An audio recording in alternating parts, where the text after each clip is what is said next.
nunca podiam remover os pecados. Uma coisa é esconder o pecado. Por exemplo, a minha roupa aqui tem manchinhas, bolinhas, mas isso aqui é moda. Mas imagine que tem uma mancha. Se na minha camisa tivesse uma mancha de tinta e eu cobrisse com meu paletó, seria chamado expiação ou cobertura. Expiar é cobrir. No Antigo Testamento os pecados eram cobertos pelo sangue de bodes e touros. Mas no Novo Testamento o sangue de Jesus removeu. Amém? Nada como o sangue de Jesus. E é gratuito. Aleluia. Glória a Deus. Amém? Não cobre, remove. Posso ter um amém? Assim, a Bíblia diz que esses sacrifícios não podiam remover, somente cobrir.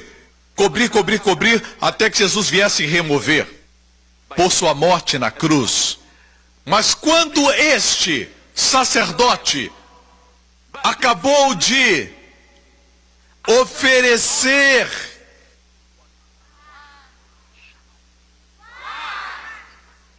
quantos sacrifícios? Esse sacerdote, depois de um único sacrifício pelos pecados, para sempre assentou-se à direita de Deus.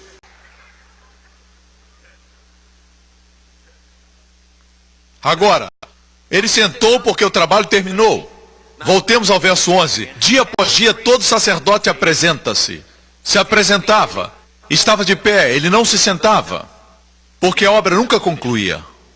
Oferecia repetidamente, diariamente, os mesmos sacrifícios. Mas Jesus ofereceu o único sacrifício pelos pecados, para sempre, e assentou-se. Amém? Sua obra foi concluída. Agora, de acordo com Hebreus 10, versículo 2, adoradores tendo sido purificados, não mais teriam consciência de seus pecados.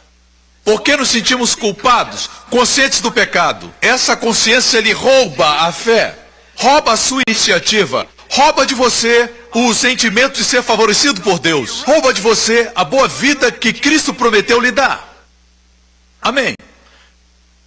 Mas alguns acreditam ainda que o propósito da pregação é fazer as pessoas se sentirem culpadas. Mas o evangelho é para fazer as pessoas conscientes de Jesus.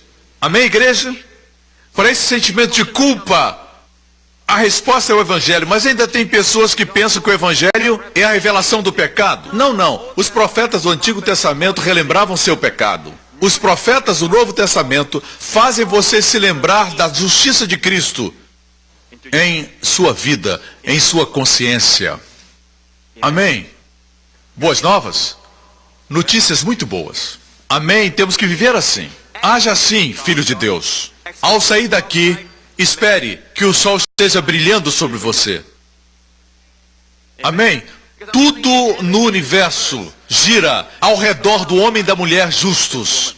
A Bíblia diz claramente em Tiago, a oração do justo pode muito em seus efeitos. Fala de você, de você. Sua oração é eficaz. Jesus disse no Antigo Testamento, quando eu falo Antigo Testamento, me refiro ao que aconteceu antes de Jesus morrer na cruz do Calvário. O novo concerto começou com a sua morte. O testamento não tem força sem a morte do testador. Certo? Correto? Quando o Novo Testamento começou? Quando Jesus morreu, ressuscitou e foi para o céu, para a destra do Pai. Amém? No dia de Pentecoste, de fato começou um novo concerto. Amém? Assim, quando Jesus pregou o Sermão da Montanha, podemos afirmar que era parte do Antigo Testamento. Existem muitas verdades do Novo Testamento, mas Jesus ministrou para os judeus dos seus dias e usava a linguagem do Antigo Pacto. Amém? Por isso diz, tenho muito a dizer, mas quando o Espírito vier, ele os guiará por toda a verdade do novo concerto. Amém? Amém? Assim o próprio Jesus, escute com cuidado, veio para ser o sacrifício. Não veio para ser um novo legislador. Veio para morrer por nossos pecados. E ser o eterno e único sacrifício. Amém? Assim, quando você tem sentimento de culpa, você não está no lugar que deveria estar. Ei, não está onde deveria estar, em Deus. Deus não quer você consciente do pecado. Ele quer que você seja consciente de Jesus. Deus quer que você se sinta justo. Posso ter um amém? Recentemente o Senhor falou comigo e disse, não somente culpa pelo pecado, mas de todos os derivados do pecado. Não os quero conscientes dessas coisas. Por exemplo, a consciência da doença. Deus não quer que você esteja consciente da enfermidade. Deus não quer que você pense na falta. Deus não quer você consciente da morte. Deus quer que seja consciente da vida, consciente da saúde, consciente de Jesus Cristo. Posso ter um amém? Quando você lê os jornais, assiste às notícias, com certeza vai ouvir falar de doenças crônicas, esse problema, aquele problema e toda sorte de enfermidades, certo? O mundo se alimenta de notícias negativas, mas essas coisas não são boas para a sua consciência, porque tudo aquilo que você pensa, isso você produz. Se está consciente da justiça, se sabe que Deus o fez justo em Cristo, o que você vai produzir? Justiça. Mas muitos pregam a consciência do pecado, para que se sintam culpados. Alguém diz, pastor, elas precisam se sentir culpadas. Se olhar no mundo para os descrentes, pessoas que não acreditam no Evangelho, que vivem no pecado, que agem de forma inconsequente, não pense que eles não se sentem culpados. Na verdade, a razão por que se envolvem com tanto pecado é porque a consciência deles os acusa. Por isso a música é tão alta. Estão tentando aplacar a consciência. Ninguém pode fugir da sua consciência. Onde você for, ela estará lá. Me escuta. A única boa nova que podemos apresentar ao mundo é que o glorioso Evangelho de Jesus Cristo resolve o problema da má consciência. Ainda assim, temos uma doutrina no corpo de Cristo hoje que diz que má consciência é uma consciência que não consegue mais detectar o pecado. Endurecida. Quantos já ouviram isso? Muitos, ok. Isso é verdade. Eu também já escutei isso antes na minha antiga igreja. Que uma má consciência é uma consciência que não detecta mais o pecado. Verdade? Em Hebreus capítulo 10 ouvimos falar da consciência de pecado. Diz que Jesus ofereceu o único sacrifício. E no verso 22 diz, tendo os corações aspergidos para purificar de uma consciência culpada. Corações aspergidos com sangue, para purificar da má consciência. O que é má consciência? Um sentimento constante de culpa, um sentimento de derrota, um sentimento de depressão, angústia. Você se sente mal, impuro. Isso é sentimento de culpa e nós fomos libertos disso. Existe uma consciência culpada e Deus não quer que estejamos sempre com a consciência culpada.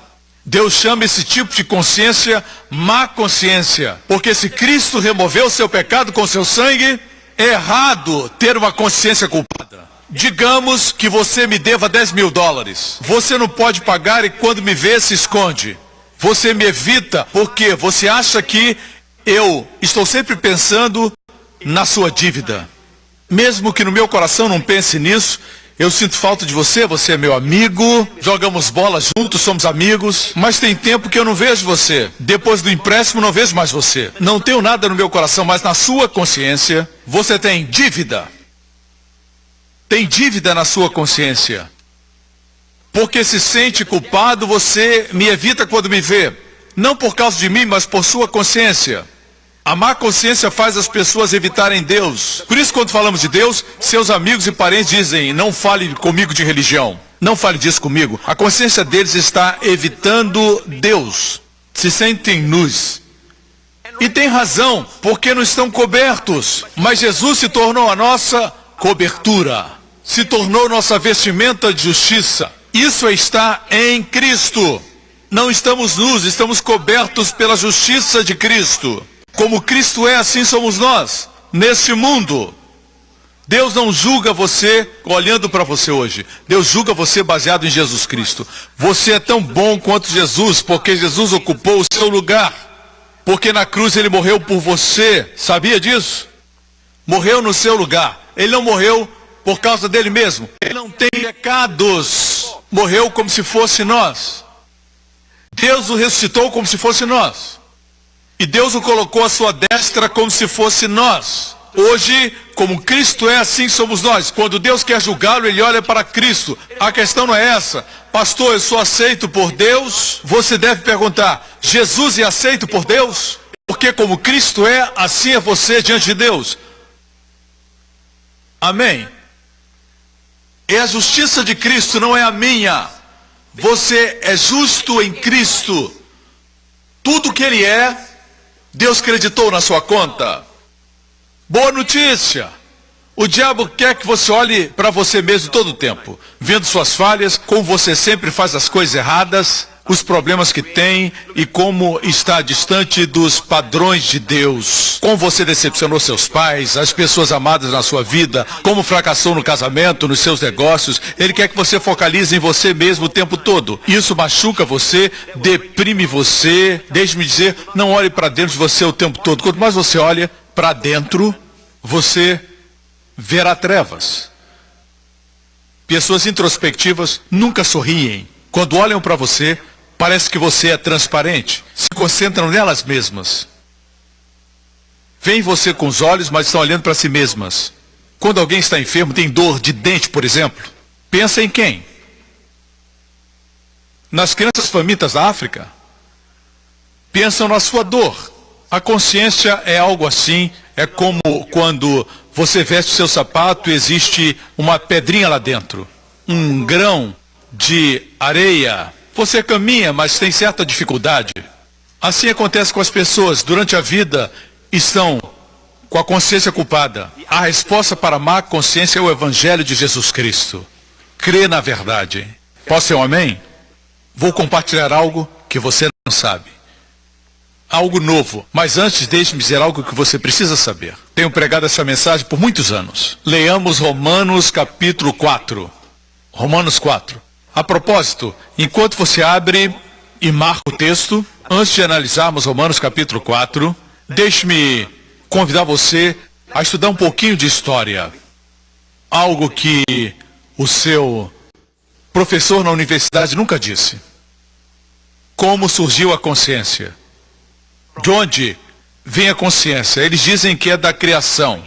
Mas deixe-me dizer, a consciência está presente desde pequeno. Uma criança que tem somente 2 anos, quando faz algo errado, você olha para ela e está com o biscoito na boca, você diz, você pegou o biscoito que eu disse para você não pegar? Certo? Biscoitos por todo lado. Pelo jeito que ela olha para você, ela sabe o que fez de errado. Amém? Existe algo dentro dela. Deixe-me falar do início da consciência. Tudo começou no jardim do Éden, ok? Qual foi a árvore que Deus mandou que o homem não comesse? Deus deixou que ele comesse de todas as árvores, certo? Deus foi generoso e disse, podem comer de todas as árvores. Mas Deus disse, não comam da árvore da morte, certo? Desculpe, Deus disse, não comam da árvore do mal, certo? Deus disse, não comam da árvore do pecado, certo? O que Deus disse? Vejamos, Gênesis 2. E o Senhor ordenou ao homem, coma livremente qualquer árvore do jardim. Deus é um Deus tão bom e tão generoso. Você sabia que Deus poderia ter criado outras árvores quando a população do mundo cresceu? Mas nessa época, os únicos seres humanos em existência eram Adão e Eva. Tinha um suprimento abundante de árvores. Árvores frutíferas, e eles eram os únicos. Tinham acesso a todas as jaqueiras, e a jaca naquela época era redonda, porque o pecado não tinha acontecido. Podia rolar as jacas, não existiam os espinhos. Veja, todas as árvores eram de Adão e Eva. Amém? Tinham abundância, Deus é generoso. Nosso Deus não conhece a palavra suficiente. Ele dá mais do que o suficiente. Amém? Amém? Deus não somente deu, mas Deus deu com estilo. Olha o estilo como Deus deu para o homem. Deus disse, coma livremente. Coma, é grátis. Coma livremente. Amém? E Deus disse, da árvore do conhecimento, para mostrar que vocês me honram e respeitam, de todas as árvores podem comer. Mas da árvore do conhecimento do bem e do mal. Da árvore do conhecimento do bem.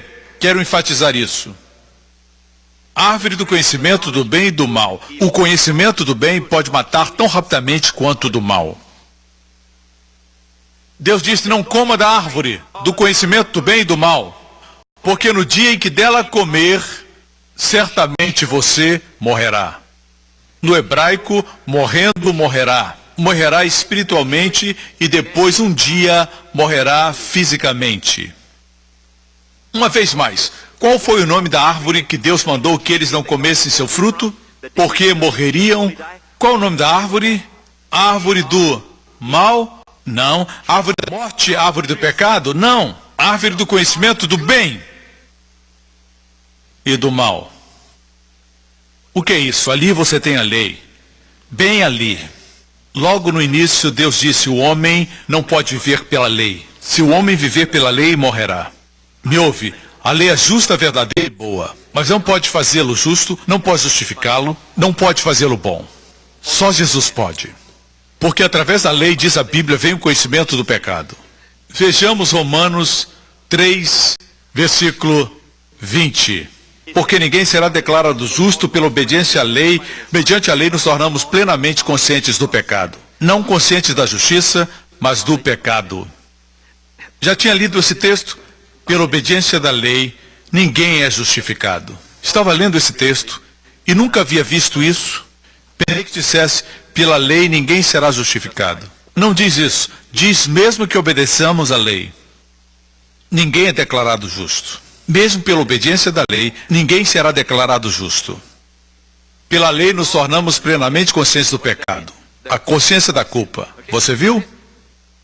De onde vem a consciência da culpa? Deus disse, mas não coma da árvore do conhecimento do bem e do mal. Ou seja, viva diante de mim sem consciência do pecado, sem conhecimento do bem e do mal, usufruindo da minha presença, dizendo, o Senhor é tão santo, eu sou tão impuro, como podemos caminhar juntos em unidade? Tentei fazer um verso para rimar, mas não consegui, não deu certo. Assim, Deus não queria isso, sabia? Se eu convidar a minha filha Jéssica para uma caminhada, eu não quero que ela se sinta indigna de caminhar comigo. A caminhada seria difícil. Então, de onde veio essa consciência? O homem comeu, o diabo tentou. Primeiro Eva e depois Eva trouxe o fruto a Adão. Eles comeram e algo aconteceu no interior deles que eles não tinham antes. Agora estavam conscientes. Deixe-me mostrar algo. Deus veio ao entardecer, como sempre vinha, ter comunhão com eles. Toda a tarde. Devia ser maravilhoso estar com Deus. Ele vinha no finalzinho da tarde. Assim o Senhor Deus veio e falou com Adão assim. Onde está você? Deus sabia onde ele estava? Claro. Eu estava pensando, Deus não faz perguntas sem uma motivação. Ou brincando de pique-esconde como nós brincamos com os nossos filhos. Eles se escondem e deixam a metade do corpo para fora. O traseiro fica aparecendo. Quando são bem pequenos, eles colocam a mão nos olhos. Se eu não posso ver, você não pode me ver. Onde está você? Onde está você? Deus não estava brincando com eles. Adão se escondeu de Deus. Onde você está? Ele respondeu, ouvi teus passos no jardim e fiquei com medo, porque estava nu.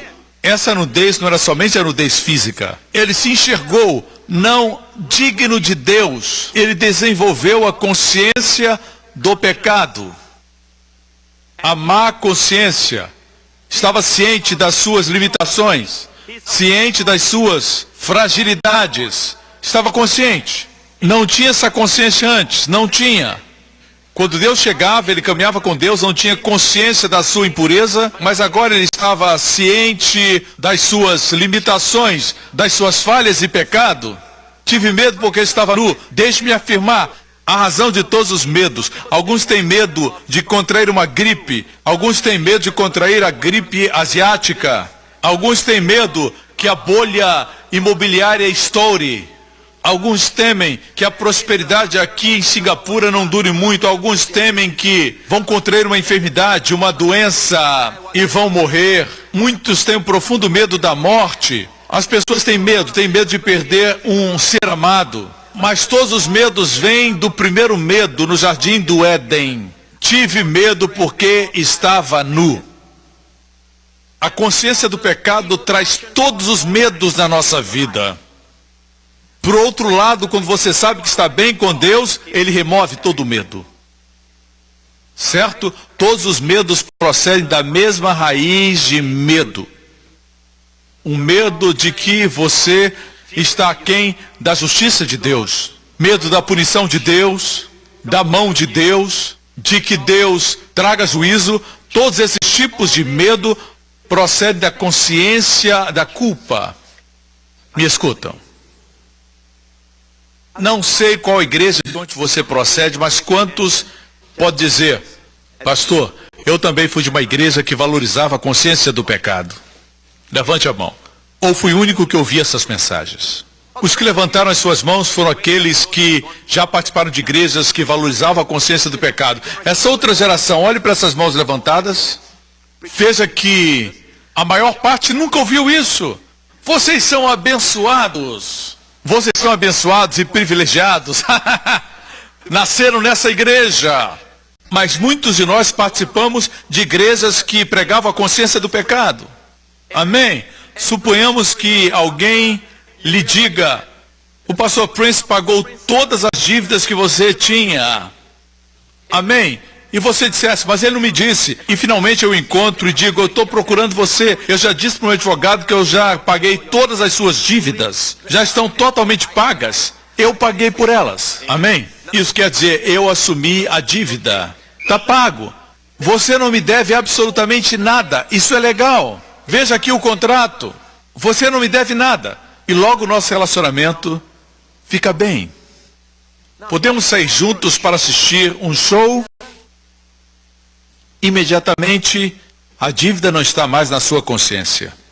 Imagine que eu mostre para você o contrato que diz que sua dívida está paga, está assinado, ok? E é um contrato assinado e autorizado por uma firma de advocacia em Singapura. E você olha e diz, eu não acredito. Você sabia que a Bíblia é um documento legal de Deus?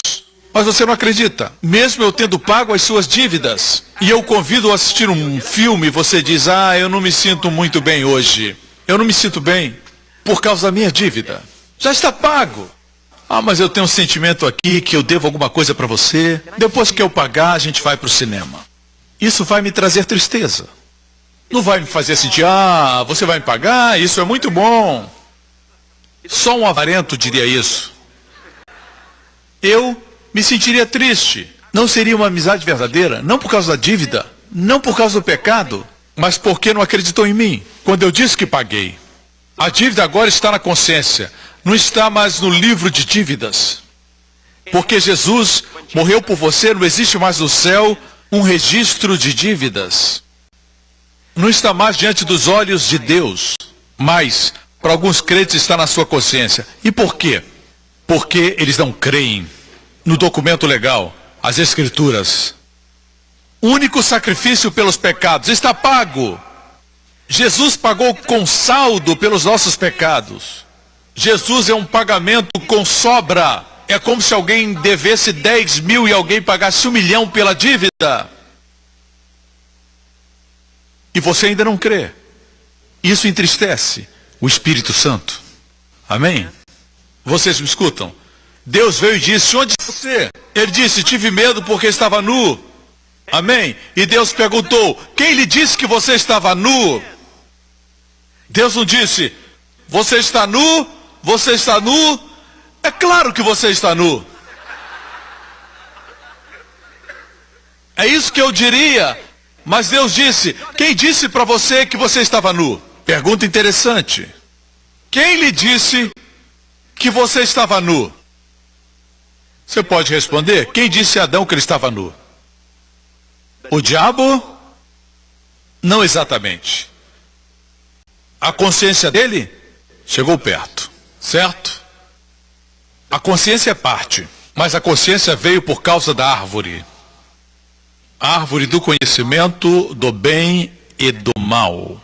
E depois de ter tomado o fruto da árvore do bem e do mal, que percebeu que era pecador, que estava nu, que descobriu que lhe faltava algo, ele estava sem a consciência da provisão. Deixe-me lhe dizer que Deus deu a ele tudo no jardim, mas repentinamente só tinha consciência da sua nudez. Irmão, quem disse que você está nu? Deus já lhe vestiu. Quem disse para você? Amém? Foi a consciência. Mas de onde veio a consciência? Foi o que perguntei. Veio da árvore do conhecimento do bem e do mal. Mas pastor, temos que aprender a viver pela nossa consciência? Sim e não. Se tem uma boa consciência, viva por ela. Se tem uma consciência má, não viva por ela. Deixe-me dizer isso. Viva pela intuição, que não é a consciência. Viva pelo Espírito dentro de você. Amém? A voz amiga, a voz da graça dentro de você. Amém? No próximo programa. Quanto mais você confessa que a justiça de Deus pela fé, alguma coisa sobrenatural acontece dentro